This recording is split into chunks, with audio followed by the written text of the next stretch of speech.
Okay, so I just have some questions from the drama department as a whole. They want to know what you do and stuff like that. So yeah. Sure.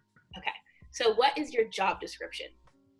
That's a good question. So I'm the CEO, Chief Executive Officer, and the Executive Artistic Director. So that's my entire title is Chief Executive Officer and Executive Artistic Director. So that's a big title. And Yeah. what that means essentially is that I am tasked from the board of directors to run the organization based on the strategic plans and visions set forth both by the board and myself to accomplish certain tasks for the organization. Mm-hmm. Oh, so big. That's kind of a big thing. So I'll go even a little further. So I oversee the finances of the theater. I oversee its mission fulfilling programs, the actual theater, the education, the Readers Theater, all of our programming. And I oversee development. That's our engagement with new volunteers and also donors. And I oversee marketing, and I oversee all the different departments of the Naples Players to ensure that they're operating appropriately. And most importantly, I rely on the team, the staff at the Naples Players to help actually make those visions and ideas come to life. Oh, wow. You got a lot on your shoulders with that. Yeah, wow. There's a lot of different hats for sure. Yeah. Did you go to college for this? And if so, did you know that, did you start off college majoring something else and then go into theater? Or have you always known you wanted to do theater? I always knew that I wanted to go into theater, and I went to college and got a BFA in theater performance and a BA in English literature. I always loved directing, and so I thought I would graduate college and become a freelance director, and I did some of that. But early on in my college experience, I was lucky enough to do some internships, and those internships showed me very quickly that I wanted to do arts administration. And so I graduated college knowing that that's what I wanted to do. Oh, okay. Well, that's good. At least you found your path through getting around to the internship. That's really good. And I think the important thing is that I was able to reach out to professionals in our field to ask them to let me be part of what they were doing so that I could experience a lot of different styles of theater and leadership and understand where it is that I wanted to fit in best. Where did you work before TNP? Before TNP, I worked at a company called Family Theater Company, which is spelled PHAMALY.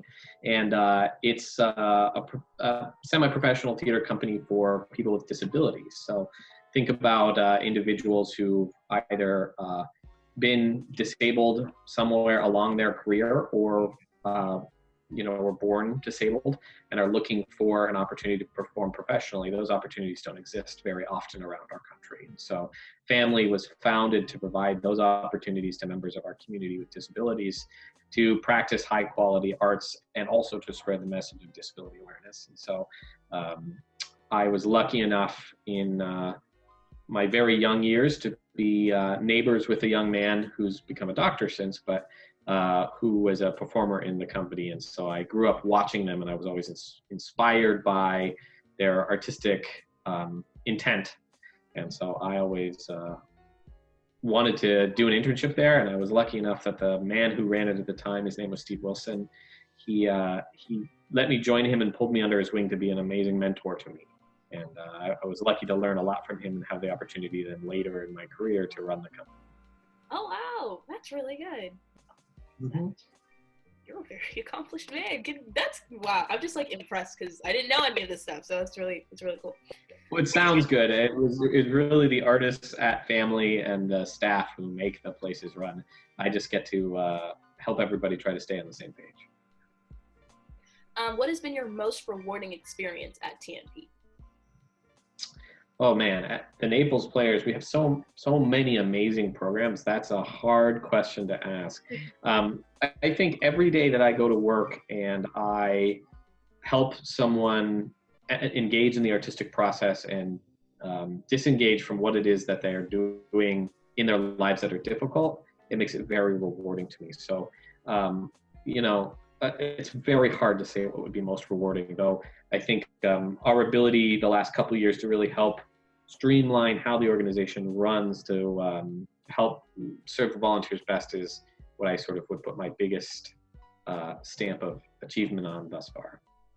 Yeah, you guys are very based on volunteers and the community that we have. It's really good to like bring people together like that. That's why I love TNP and like doing shows there, because everyone just feels like connected, even though like we all come from different backgrounds. Like some of us are in school and some of us are older. Like it's just like really, really nice. Yeah, and I think, you know, when you're young, there's an expectation of what your career in the arts is going to look like. And everybody's career looks very, very different. Some people, they strive to be a starving artist, and they know that they want to go to New York City, and they know they're gonna sweat and work in whatever job they can to support themselves being artists. And there's a very small percentage of those who are able to do it full time. And then there are other individuals who realize that the theater is their love and their passion, and they want it to be their career, but they don't want to starve. Yeah. So those individuals choose different careers, but it doesn't make them less important as artists or actors. And that's where the Naples Players really shines. Is we are able to take those incredible artists and individuals who, for whatever reason, couldn't pursue acting or arts as their career. We provide them the opportunity to have those careers, make some money, and still be artists. So I like to say we take the starving out of starving artists. Oh, that's so good. What do you think is the hardest part of your job? Well, anytime that you have responsibility, you also have the responsibility to do the things that are not always as easy. So that means I have to evaluate staff. It means I have to evaluate our programs. It means I have to make decisions about what's best for everyone. And sometimes that means that you make people unhappy. And I think the best example of that is actually in season planning. So one of my responsibilities is to help lead the staff and the organization through selecting a season that's most appropriate. And for all of the people who get angry about doing more modern style shows, there's the same number of people who are angry that we're doing old classics. Mm-hmm. And so we do whatever we can to provide the best opportunities to as many people as possible, knowing full well that no matter what decision we make, there will be individuals who wish we had made a different choice. And that's the most difficult part of leadership in any organization, is you have to do what's best and you have to do what's right. And that doesn't always align with other people's values. Yeah. What's been your favorite show / play to put on at TNP? At the Naples Players? Oh gosh. I am such a fan of most of the different things we've done. I think, you know, Chicago stands out to me as a fun show that we were able to produce. Maple and Vine stands out to me as a show.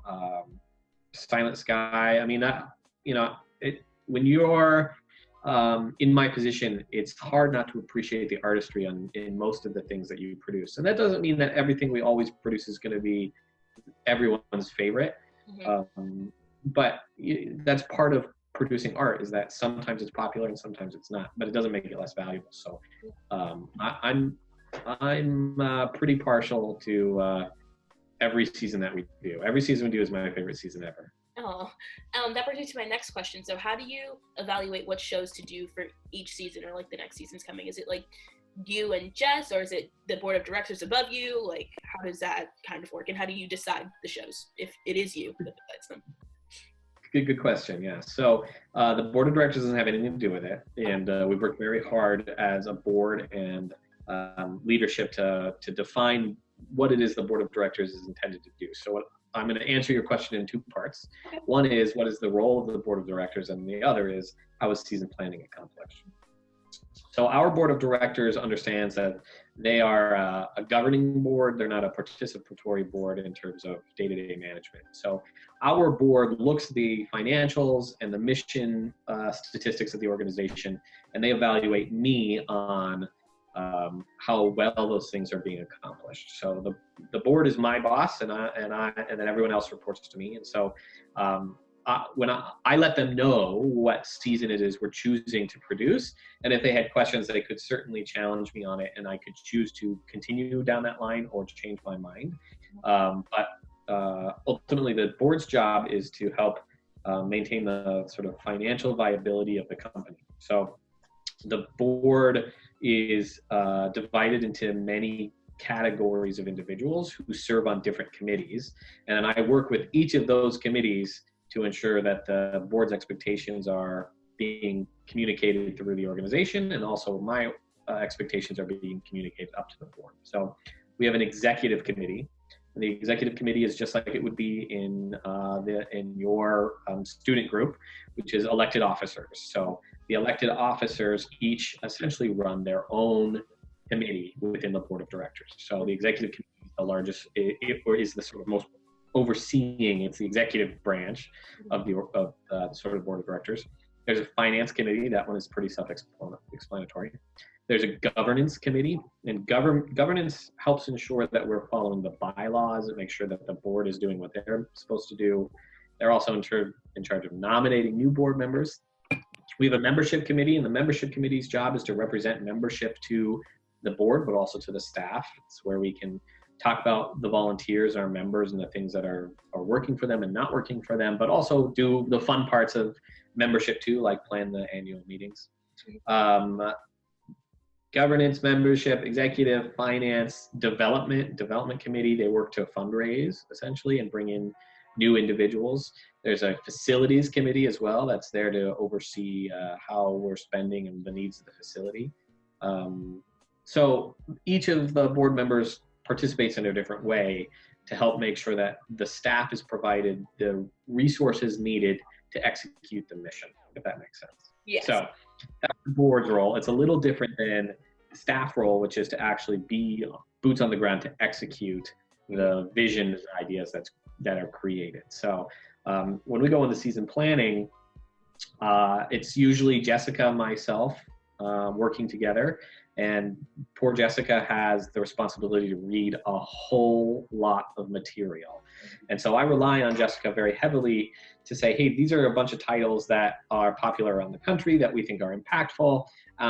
She gets to read them and provide me some feedback, and I'll choose to read them and sort of evaluate them myself. But she gets to sort of filter.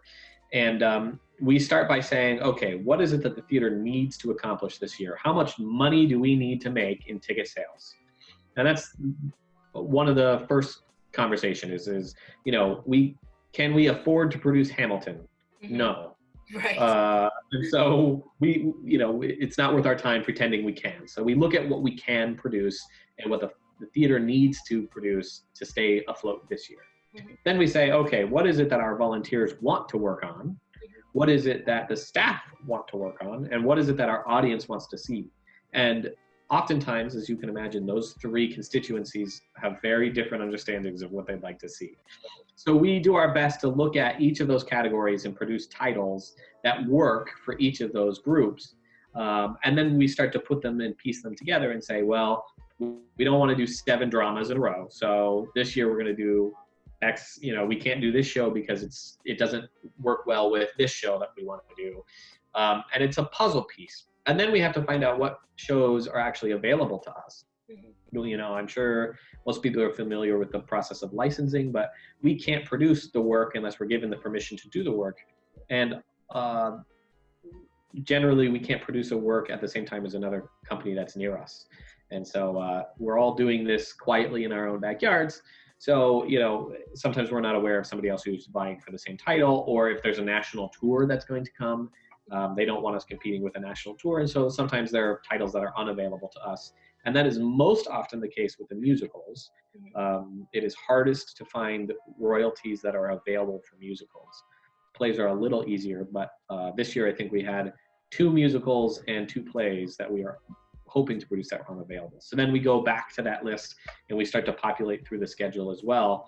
And once we've gotten to a place where we feel like there's a decent mix that will satisfy both the volunteers, the staff, and our patrons, then we look and make sure that the production departments feel like they can accomplish the artistic goals of each of those shows as well, which of course has always been in our minds. So it is an 8 to 10 month process. Starts every year. As soon as we think we've finished one, we start again. You know, it's quite an involved process, but in the end, it's best for the organization for one person to pull the trigger and make the choices about what shows are being produced. But Jessica is a huge component of selection. I didn't know that it went through so many different, I didn't know it took 8 to 10 months, you know what I mean? Because when you go to like season review, like, oh yay, like exciting and things like that. So that's really cool to see how like how much detail and like thought it takes to like really break down and see like the scheduling, and then every department has to like approve it. Well, it has to approve, but like things that they can accomplish it. You know what I mean? So it would be best for like, all the patrons. Well, and you have to think too. You know, consider all those committees I mentioned to you. It's my job to make sure that all of the components work well together. So at the same time as we're doing season planning, I have to plan for next year's operating budget too. And you have to remember that this next year, you know, sort of plus or minus the coronavirus right now, the operating budget is a little, it's about $3.5 million. And so, you know, every one of those dollars needs to be accounted for appropriately. Right. So that's a lot of dollars. Yeah. And so, you know, making sure that the season plan works with the finances is important, and making sure it works well with the development aspects of the organization are important, and so on and so forth. So it is quite the involved process. I wish it were as simple as what do we want to do, and just choosing the titles we want, but it doesn't quite work that way. That way, yeah. Who is your biggest inspiration? That's a good question. Oh, my biggest inspiration. That's tough. I have so many great mentors in my life that have all been inspirations to me. I mentioned Steve Wilson, Kent Thompson. You know, I'm sort of inspired by many of the artistic leaders around the country that I've seen. I'm inspired by what the Guthrie is doing right now, and Joseph Hodge, who's their artistic director. I'm inspired by Oregon Shakespeare Festival and what they're doing. I'm inspired by the new artistic director at Baltimore Center Stage. So I think I'm inspired by my colleagues around the country, and certainly inspired by the people who run the theater. The Naples Players is an anomaly. Nothing else like it really exists around the country. And I'm inspired that the Naples community is the only one that's been able to come together and make it happen. Yeah. That's just like so like touching to me, I guess, because like I've lived here like my entire life, and like what you don't really meet a lot of people, because it's like everyone comes here for retirement things and like vacation things. So like when I'm like out and I see people and they're like, oh, we're just vacationing, and I'm like, oh, I live here, like I've lived here 18 years, yeah. And so like it's nice to be like a part of a like organization, like a community that's like we all came together to like make this thing in our community. Like we're not just visiting, like we're not just like here, like I'm like dedicated to like this like organization in my community. So that's like really nice. Oh, yeah, it's very cool. Yeah. If you weren't working in arts, what would you be doing? I'd either be an architect, okay, or maybe an air traffic controller. Oh wow. Cool. I've always had a passion for flying. Yeah. As sort of an aviation enthusiast, I guess. Yeah. But I also have always loved the sort of ability and expression that comes from architecture and physical structure and putting something on paper and making it a reality, which is probably why I love theater as well. And so one of those two careers certainly would be my next foray. Super cool, super cool. Final question. Miss Price and our drama club want to contribute and help you guys because you've done so much to help us. So is there anything you want to say to our drama club members or just any of us to like what we can do to help you, or do you have any questions for us or anything like that? It's a good question, and I'm so appreciative of everything that Gulf Coast is doing, and Mrs. Price and all of you amazing students. You know, the best thing that you can do is take advantage of the opportunities that the Naples Players is offering, because it doesn't exist in other places. And so this is in your backyard. It's been designed for you. Don't take it for granted. Mm-hmm. Take the training seriously, because it will pay off so much in the long run. If I had the opportunities that the Naples Players offers when I was young, I think it would have put me at least a decade ahead of my peers. Wow. And I'm very excited that we get to offer those things to the students. So take advantage of them. Look at all the different things we're doing.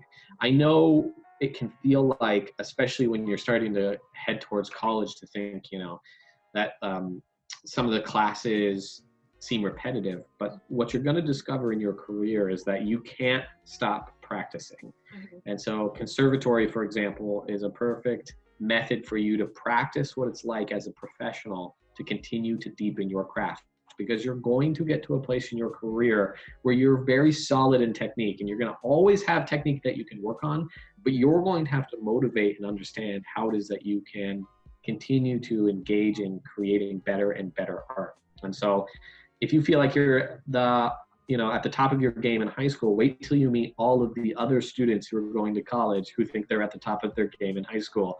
And then you're going to have to compete again. So don't let it slack. Use your time in high school at a place like the Naples Players so that you can continue to grow and learn. And that will help us best, because that's our mission, is to help you learn and grow. So that's the best thing you can do for us. Okay. Thank you so much for your time and your answers and stuff and your wisdom. I really, really appreciate it. And so does everyone at Gulf Coast Drama. So yeah, stay safe, stay healthy. Really appreciate it. Likewise. Let me know if anybody wants to talk more about what is an executive artistic director does. I'm always happy to talk more about it and give you a tour of the theater or whatever it is that you want to do. So my pleasure. Thanks, Sade. Appreciate it. Yeah, of course. Thank you. Have a great rest of your day. Thanks. You too. Stay safe. You too.